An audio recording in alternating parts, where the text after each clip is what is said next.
Sayang, susu berapa tin nak beli untuk buat kopi malam ni?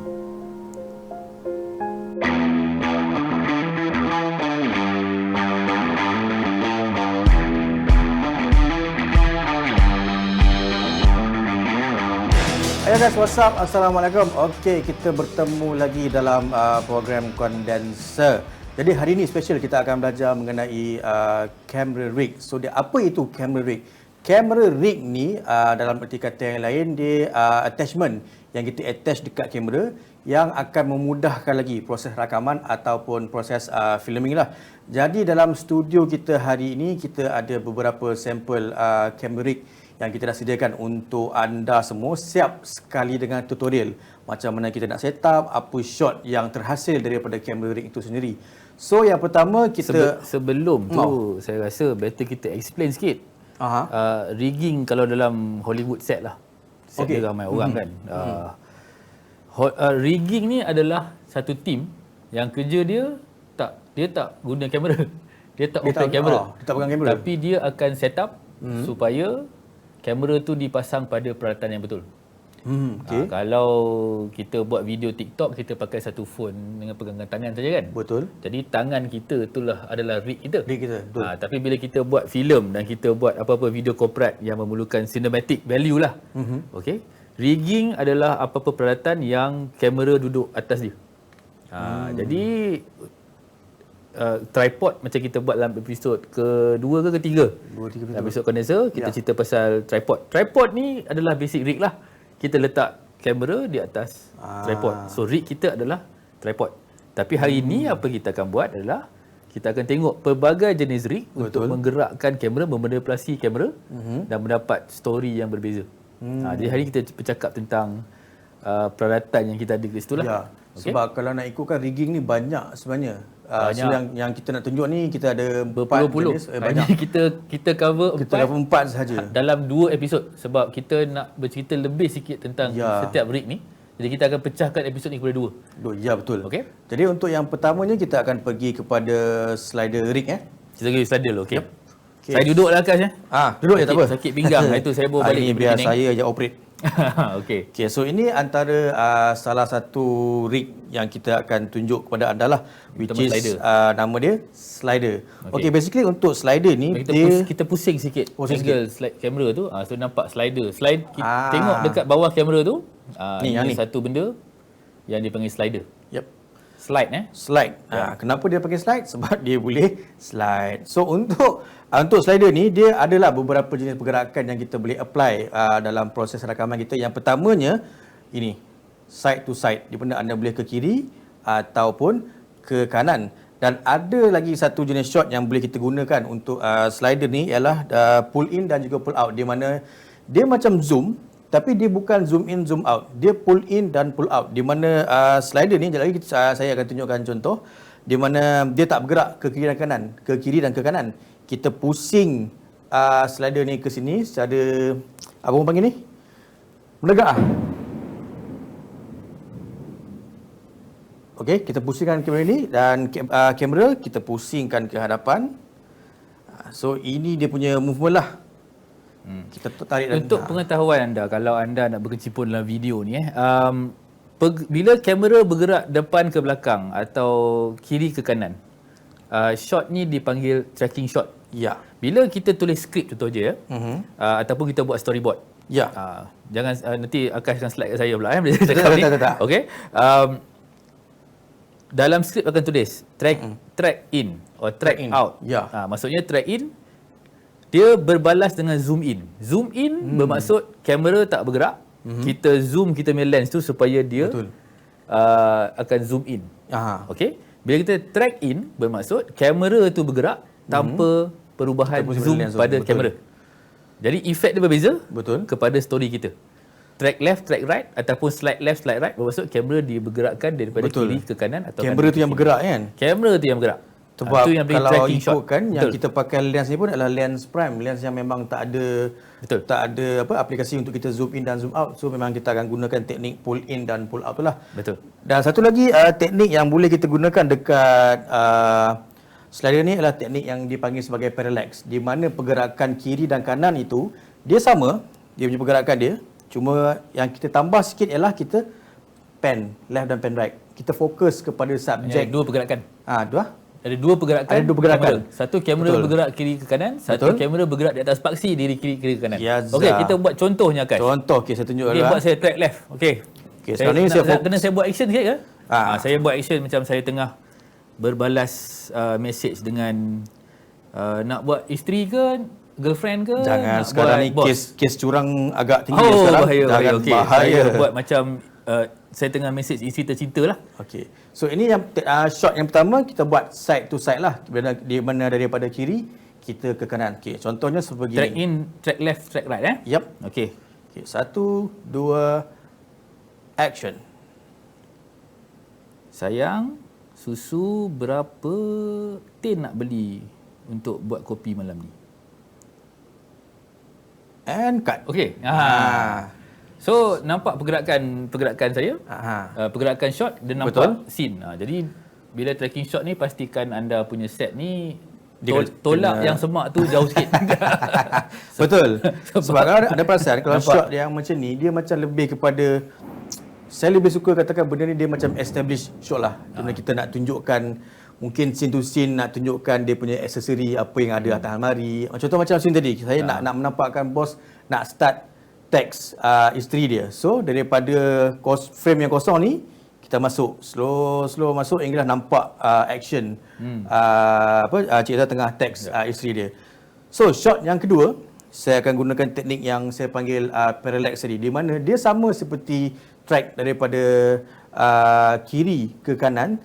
Beza dia ialah saya fokus kepada subjek saya yang dekat tengah tu. Cara dia begini. Okey. Aksi yang sama. Aksi yang sama. Okay. Kalau kita tengok yang aksi track in, track left tadi kan, betul, dia lebih kepada kalau tengok cerita James Bond. Yes, dia tengah anda tracking shot ni tak semestinya kita buat untuk close up. Kita boleh buat tracking shot ni juga untuk establishing shot. Pasal tak kadang cerita James Bond ke, cerita superhero ke, dia jalan dekat padang ke apa kan, betul, dan kamera tu akan track dia. Jadi kamera bergerak, dia pun bergerak. Jadi dia memberikan satu suasana pergerakan yang jauh tapi sebenarnya cepat sebab kita tracking. Betul. Jadi boleh cover frame tu cepat sikit. Jadi dia tak adalah jadi macam drama yang panjang, soap opera. Nak jalan keliling padang pun kita tengok, kalau dia jalan 2 minit, 2 minit dia tengok. Jadi kita boleh buat dalam masa yang lebih pendek. Tapi kebanyakan kalau kata macam filem tu dia orang tak, mungkin dia orang tak gunakan yang ni lah kot. Dia orang akan gunakan satu, itu dia macam rel kereta api, apa nama dia? Dolly track. Sebab tu bagi saya bila kita cakap kita mulakan dengan subjek rigging. Sebab rigging ni adalah teknik dan seni bagaimana kita nak letak kamera di atas peralatan untuk menggerakkan kamera. Jadi dalam aplikasi kita tak perlukan tracking yang panjang. Jadi slider kita yang 1 meter ni cukup. Tapi sebenarnya, kalau tuan-tuan tengok tak rel kereta api yang dipanggil dolly, bukan dolly, itu dipanggil slider track tak salah saya. Dia pakai track. So nampak ada 3 orang pembantu tengah tolak troli tu. Kamera duduk atas tu, yang tu dia jalan. Okey. Itu juga sebenarnya tracking shot. Cuma sebab slider dia perlukan slider yang panjang. Jadi dia buat dia panjang je. Rigging konsepnya sama. Sama je kan. Tapi satu yang pendek, satu yang panjang. Itu je beza dia. But dalam skrip dia panggil tracking shot. Dia bergantunglah kepada production designer dan juga director fotografi nak pakai rig panjang macam mana. Kalau bajet besar kepada keperluan lah. Betul. Okey. Kita tak perlukan. Untuk parallax ni, yang ni kalau tengok dia punya cerita mungkin jadi lebih bertumpu kepada subjek. Tadi apa yang anda nampak anda nampak establishing shot bilik, bilik yang semak, Izal tengah teks wife dia. Okey. Jadi kalau parallax ni dia berfokus kepada mungkin emosi saya. Betul. Saya tak pandai berlakon macam Akash, jadi saya cuba buat muka serius sikit lagi. Jadi saya buat cerita pasal beli susu. Hari ni nak beli apa? Kalau nak serius sikit. Ubat. Beli ubat. Okey. Ubat. Okey. Saya kena buat muka serius sikit Muka serius sikit. Okey, sekarang saya akan tunjukkan kepada anda contoh parallax shot dengan menggunakan slider ni. Okey. Ready? In 3, 2, 1, action. Oh, you demam ke? Nak beli Panadol ke Eufabol?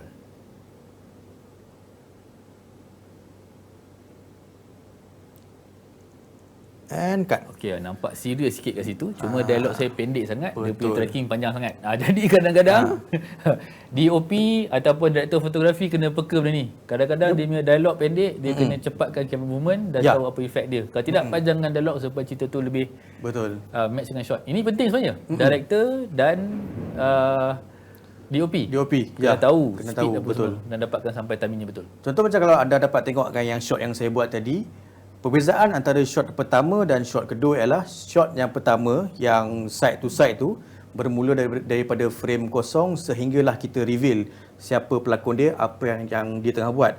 Shot yang kedua yang dipanggil sebagai parallax shot tu, di mana pergerakan slider sama, kiri ke kanan, cuma beza dia ialah saya menggunakan teknik pan untuk pastikan subjek itu sentiasa berada di dalam frame saya, tapi dalam masa yang sama kamera itu bergerak. Ini dia lebih macam yang saya katakan tadi, dia lebih kepada emosi. Dia akan lebih menampakkan emosi pelakon itu sendiri dan menaikkan mood scene itu sendiri. Anda mungkin tertanya, kenapa tak close up ke dia 10 saat, 20 saat macam tu? Kan? Bagi saya lah, saya pun nak kata jawapan yang tepat dan mendapati semua ni saya tak ada lah, tapi ini pendapat saya. Kalau saya nak apply shot ni, ada satu benda yang dipanggil attention span, iaitu kebolehan untuk kita punya visual atau video kita menambat atau mengikat perhatian kita punya penonton. Okay?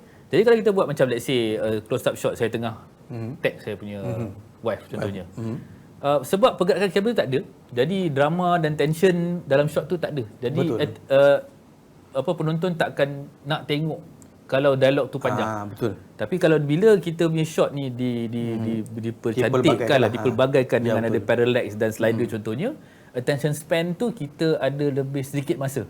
Sebab penonton bukan hanya tertarik dengan dialog dan subjek saja, tapi juga tertarik dengan the cinematic shot. Jadi inilah teknik-teknik yang kita gunakan. Sebab kadang-kadang kita buat filem, kita tengok filem ni 2 jam, kita take for granted. Tapi sebenarnya what we call packing. Apa information yang kita boleh simpan dalam, kita boleh buat dalam 2 jam tu untuk memastikan penonton tu tengok. Kadang macam kita buat corporate video juga. Corporate video ni walaupun bagi saya lah, setengah orang dia nak corporate video yang 5 minit, 6 minit. Bagi saya okey. Tapi kerja yang saya buat let's say untuk video yang berdurasi lebih kurang 2 minit. Lebih mudah untuk saya tambat perhatian penonton dalam video 2 minit berbanding dengan video yang sepanjang 6 minit. Jadi kerja saya sebenarnya walaupun 2 minit jadi 6 minit, kalau anda kira tu kali 3, kerja saya bukan 3 kali ganda. Kerja saya sebenarnya lebih. Sebab kita nak make sure that penonton tengok sampai minit ke-5 ke-6 tu. Yang tu sebenarnya adalah cabaran yang kita buat. Jadi contoh macam condenser. Penonton setia kita, dia tak kisah kalau video 30 minit sebab information yang dia ada dia sanggup tunggu. Tapi kalau setengah orang dia tak minat. Dia nak tengok video ni dalam masa 3 minit supaya dia dapat summary. Jadi itu adalah lumrah kita, especially sales video, iaitu video corporate dan video TVC contohnya. Dia tak boleh panjang-panjang. Dia bukannya video yang ni. Jadi bila anda tahu bagaimana nak gunakan slider tracker apa semua ni, benda ni membantu anda dalam menambat perhatian. Jadi sebab tu kita kena tahu. Betul. Kalau kita pakai phone saja boleh, tapi sebab tu kalau tengok TikTok, video Instagram, pendek-pendek orang tengok lama walaupun gunakan satu phone. Tapi ada cubalah buat satu shot tu cakap selama sejam. Shot yang sama je dia akan jadi sangat boring. Jadi itu yang kita kena fikirlah. So saya pun baru nak bertanyakan Cik Zai yang pasal dari segi penggunaan penggunaan teknik ni dalam video corporate. Sebab dalam video corporate pun saya perasan memang banyak shot yang digunakan adalah shot yang bergerak. Jarang kita nampak shot yang statik. Satu is for attention, tapi nombor 2 juga tracking shot ni sebab coverage of background besar. Okey, bila kita buat video corporate, okey, dia bergantung kepada story yang kita buat. Contohnya macam dulu saya banyak buat video dalam bidang teknologi, industri. Shooting kilang lah senang cerita. Ya, betul. Jadi subjek, let's say lah kita buat satu shot. Shot tu ada pekerja tengah operate mesin dan juga mesin tu. Jadi dalam story ni mesin tu bukan prop. Mesin tu juga adalah subjek dia. Sebab bila kita buat video corporate, kita nak menunjukkan bukan hanya kehebatan pekerja, tetapi teknologi yang ada dalam syarikat tu. Okey. Jadi bila kita buat bagi saya tracking shot, dia berguna sebab saya boleh tunjuk an establishing of both subject dan juga equipment yang Equipment yang ada digunakan. dalam Itu yang bagi saya kekuatan slider. Dan kalau anda tengok video corporate, kenapa orang banyak guna slider adalah sebab tu. Sebab itu adalah corporate video. Kalau kita buat filem ni kebanyakannya adalah pelakon. Fokus adalah pelakon. That's why kalau tengok filem dia banyak pakai depth of field, dia banyak pakai bokeh, background blur sebab dialog tu penting. Betul. Dalam corporate video tak ada dialog. Dia ada aksi dan juga voice over. Tapi syarikat tu punya environment tu adalah satu perkara penting kita kena ambil. Kalau kita ambil static shot saja ataupun pakai pen and tilt saja, tak mencukupi untuk buat story tu menarik. Maksudnya dari segi motion kamera tu sebenarnya memainkan satu peranan yang Impact-nya penting. besar. Betul. Dia bukan sekadar kita pan left, pan right, tapi pergerakan kamera itu sendiri memberi mood kepada sesuatu visual. Betul. Itu sendiri. Tadi pasal slider, jadi sekarang ni kita nak pergi ke satu lagi rig untuk kita tunjuk pada episod kali ini, iaitu gimbal. Okey, untuk segmen kedua ni kita nak bercakap tentang pergerakan kamera juga. Betul. Tetapi menggunakan apa yang dipanggil stabilizer atau kadang-kadang dipanggil steadicam. Betul. Okey, anda pernah tak bergerak menggunakan phone? Macam saya ada satu phone ni kan, saya pegang, saya jalan macam tu kan. Kadang-kadang boleh buat.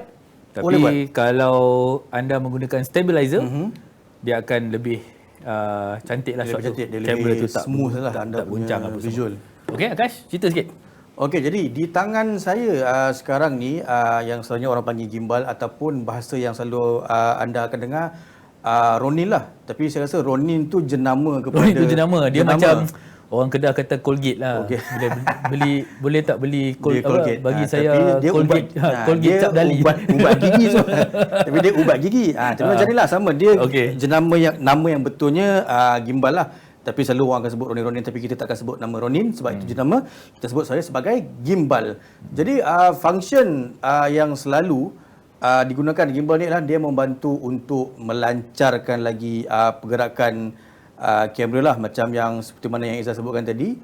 Kalau kata kita guna phone ataupun kita pegang kamera ni secara handheld, kalau ada pergerakan macam kita nak follow seseorang itu, dia akan ada sedikit gegaran lah kepada anda punya kamera. Jadi wujudnya bukan hanya gegaran saja. Bila kita pegang, tunjuk pada saya close up, okey. Bila saya pegang dengan phone, saya bukan hanya kena kontrol kiri kanan atas bawah saja. Saya kena kontrol twisting sekali. Okey, jadi macam bila saya berjalan, bila saya pegang, kerana saya tertwist kamera. Jadi kamera kita punya shot nampak sengit.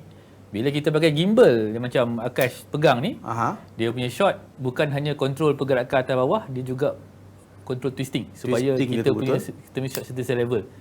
Cuba Akash demo sikit, tunjuk dekat kita punya kita close up pada kamera kita. Dan Akash cuba goyang sikit, kiri kanan twist sekali. Saya akan twist okey. Sekejap. Okey, nampak. Ini adalah penggunaan stabilizer. Bergerak macam mana sekalipun, kamera tu akan tetap berada di posisi sebab secara mekanikal dia dah dikontrol dengan elektronik pada dia punya motor ni lah kan. Dia ada juga gimbal yang bukan yang ada mesin. Tapi itu dia lebih kepada orang panggil flycam, tak silap saya. Sama juga, flycam tu adalah model dia. Dia dipanggil stabilizer juga. Betul. Tapi dia menggunakan itu sebenarnya masa saya mula-mula buat video, nak beli Ronin ni memang mahal lah. Betul. Tak mampu. Jadi kita beli manual stabilizer. Jadi konsep dia simple. Dia kamera di atas. Okey, dia ada gimbal juga macam tu, dan di bawah ada pemberat. Jadi kita balancekan pemberat atas bawah. Jadi bila kita berpusing, pemberat tu akan straighten balik kamera kita. Itu adalah function stabilizer. Tapi dengan wujudnya gimbal yang ada mesin ni, dia lebih memudahkan lah. So kita akan tunjuk contoh. Okey, saya akan fokus kepada pelakon utama kita lah. Macam ni lah. Shot untuk gimbal ni bagi saya adalah shot bergerak. Jadi bila orang bergerak, dia akan pick up lebih cantik shot macam ni. Okey, contoh lah, kita punya studio tak berapa besar. Saya buat aksi macam saya ni cameraman lah. Okey, saya buka kamera, Akash ikut belakang saya. Okey, kita pergi ke shot steadicam kita. Okey, so contohnya Akash kita nak buat satu shot di mana saya membuat shooting sebagai cameraman. Tapi depan tak ada apa. Tak apalah, kita demo je lah. Okey, jalan je. So Akash akan ikut saya. So nampak dia ikut bahu saya buat kerja macam mana. Saya pusing sini. Ada bunyi. Okey, saya pusing, dia boleh follow. Jadi dia boleh buat wide shot sekali. Jadi kalau anda tengok footage ni, nampak memang ada action pack lah. Letak music, letak color grading sikit, dia akan jadi cantik. Okey. Sebenarnya gimbal ni, kalau tuan-tuan nak tahu, yang stabilizer ni dah datang dalam bentuk yang besar dan kecil. Okey. Sama macam slider ni masih lagi kita perlukan yang besar. Tapi berita baik jika anda seorang pembikin filem yang menggunakan phone, ada model-model untuk phone yang digunakan khas untuk phone. Mungkin saya punya kru boleh tolong hantar tak? Kita sebab ada satu model lupa nak bawa sebagai prop. Kita tengok macam mana rupanya datang daripada company yang sama. Kalau anda pergi ke kedai IT, thank you Aiman. Okey. So ini boleh tahan berat juga. Nah, ini kecil.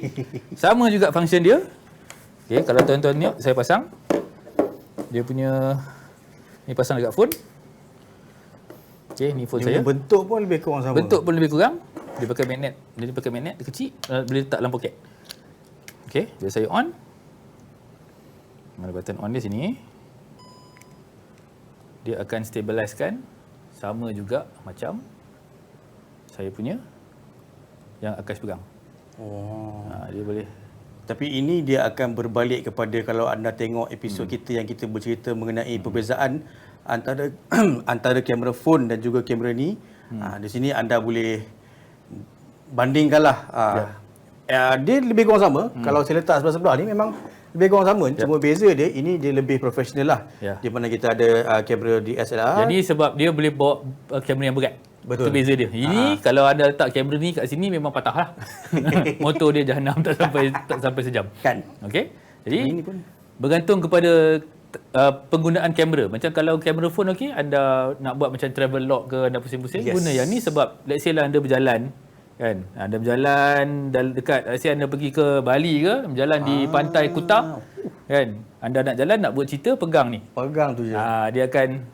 Dia nampak shot tu cantik, taklah gegar-gegar background. Betul. Sebab anda buat travel log, anda nak nampakkan scenery kat belakang. Betul. Kadang-kadang itulah, saya pun tak faham juga. Dia suka nampak muka dia.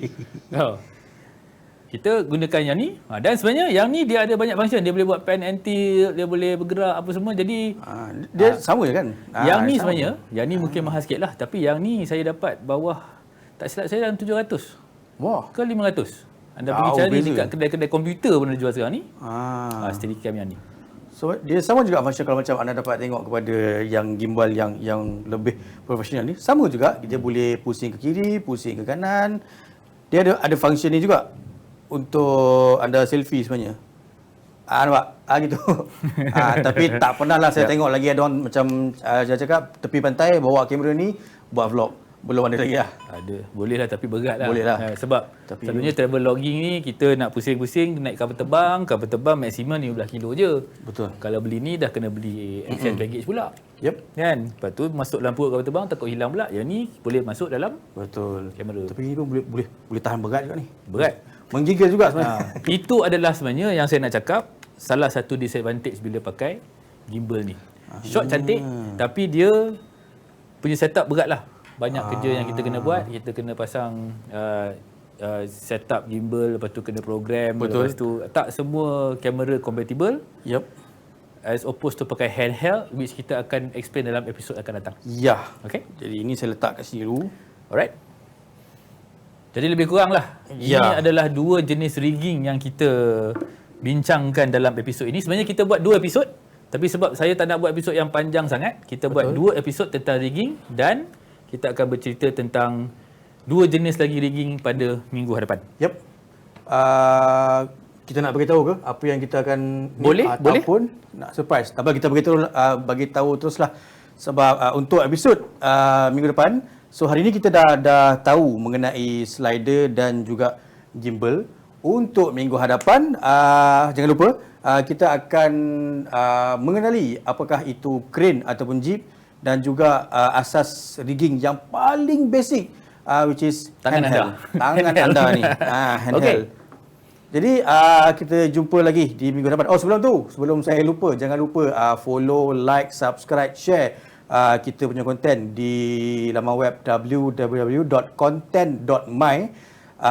Juga boleh singgah di Facebook, YouTube dan juga kita punya TikTok. Tapi itu ejaan dia content.my. Dot tu DOT. Jadi jangan lupa kalau anda ada apa-apa cadangan, kritikan, teguran, feedback, soalan, tinggalkan di ruang komen bawah. Dan kita akan cuba jawab sebaik dan secepat yang mungkin dalam episod datang. Jangan lupa singgah ke laman web studio ni, which is www.impressiondcc.com.my untuk anda mengetahui segala perkhidmatan yang kami sediakan di studio Impression ni di Cyberjaya. Dan kami tak lama lagi sebenarnya akan berkecimpung dalam recording music juga. Ya, music. So siapa-siapa yang nak gig, kalau ada band yang nak buat recording, call kami. Boleh tinggalkan ruangan komen. Mungkin anda call kami atau kami akan call anda. Mana-mana pun boleh. Two-way communication. Okay. Alright, kita jumpa lagi di minggu hadapan dalam program Condenser. Sehingga berjumpa lagi. Assalamualaikum warahmatullahi wabarakatuh.